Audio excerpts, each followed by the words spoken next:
Heç şübhəsiz bu Azərbaycan-Rusiya münasibətlərinin gələcək inkişafına, gələcək vəziyyətinə ciddi təsir buraxır və Rusiyada nə baş verir deyəndə təbii ki, belə hadisələr adətən Rusiyada bu digər ölkənin siyasi gərginlik fonunda baş verir. Yəni Rusiyanın qonşu ölkələrdən gələn miqrantlara qarşı hərəkətləri xüsusən diplomatik gərginlik fonunda, dövründə çox vaxt siyasi motivli olur və bugün Rusiya ilə Azərbaycan arasında münasibətlərin gərginliyi də məhz bu hadisələrin baş verməsinə təsir etmişdir. Yəni Rusiya Azərbaycanlı miqrantlara qarşı divan tutmasının kökündə təbii ki, Azərbaycanla münasibətlərin gərgin olması heç şübhəsizdir.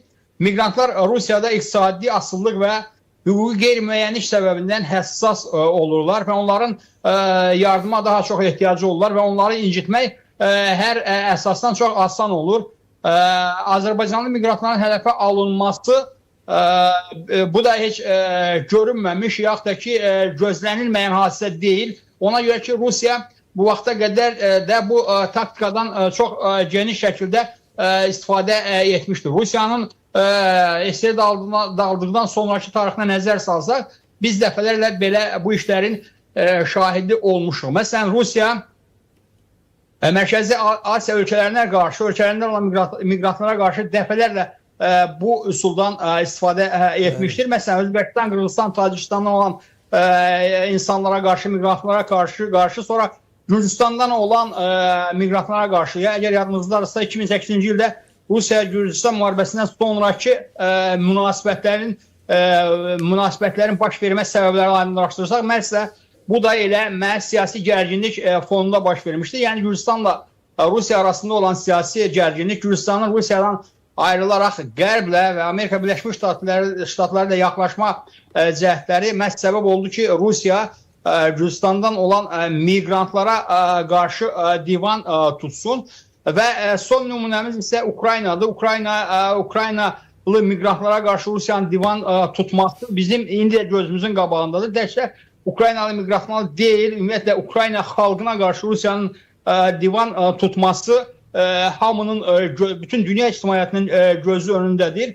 Sonra bu hadisələrdən və yaxud da ki, bu cür üsullardan Moldovaya qarşı istifadə edilmişdir.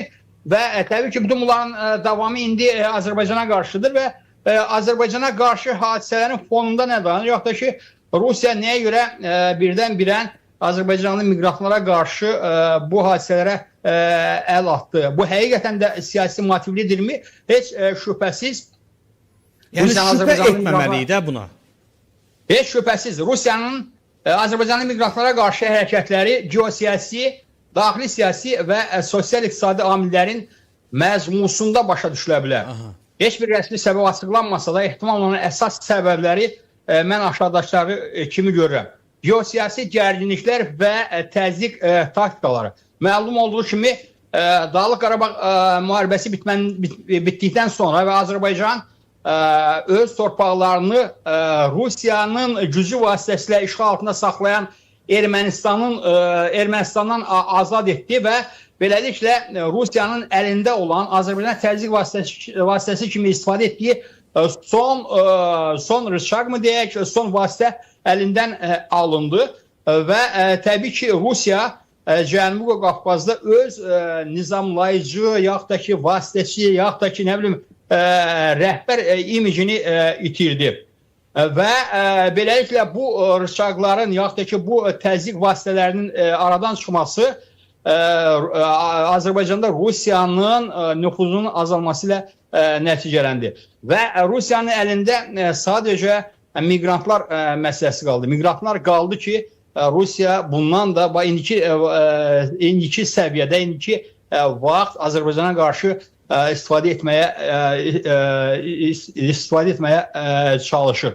Azərbaycanın da Rusiyaya qarşı atmaq istədiyi, ata bildiyi, yaxud da ki, Rusiyaya təzyiq etmək istiqamətində müəyyən tədbirləri var və Azərbaycanda zaman-zaman əgər Rusiya Azərbaycanın miqrantlara qarşı bu addımlarını davam etdirərsə, təzyiq addımlarını, yaxud da ki, divan tutma addımlarını davam etdirərsə, heç şübhəsiz Azərbaycan da yetərli cavab verə bilər və verəcək. Mən düşünürəm ki, Sputnik Azərbaycanın yığışdırılması Azərbaycanda çox böyük hadisə kimi qiymətləndirilə bilər. Ona görə ki, bu saytın, bu şirkətin, bu xəbər ruporunun Azərbaycana təkcə informasiya verməklə deyil, digər hansı işlərlə məşğul olduğu artıq hamıya məlumdur və təkcə Azərbaycanda deyil, bütün həm keçmiş Sovet İttifaqlarının hamısına demək olar ki, Simonyan təmsil olunur və onların nə işlərlə məşğul olduğu artıq məlumdur.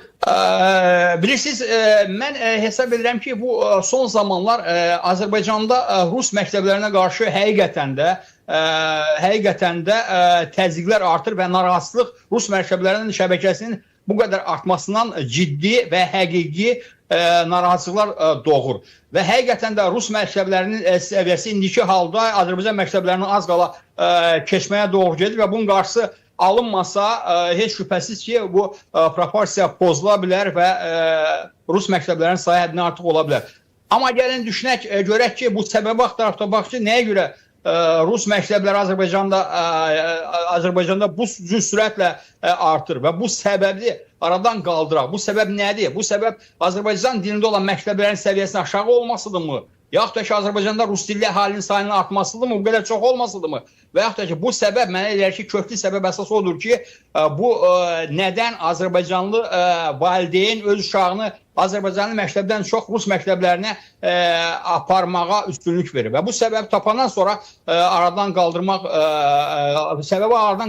sonra valideynlər mən hesab edirəm ki, özləri heç Rus məktəblərini üst tutmayacaq, məhz Azərbaycan məktəblərinə, yaxud da ki, İngilis dili məktəblərə üst tutacaqlar.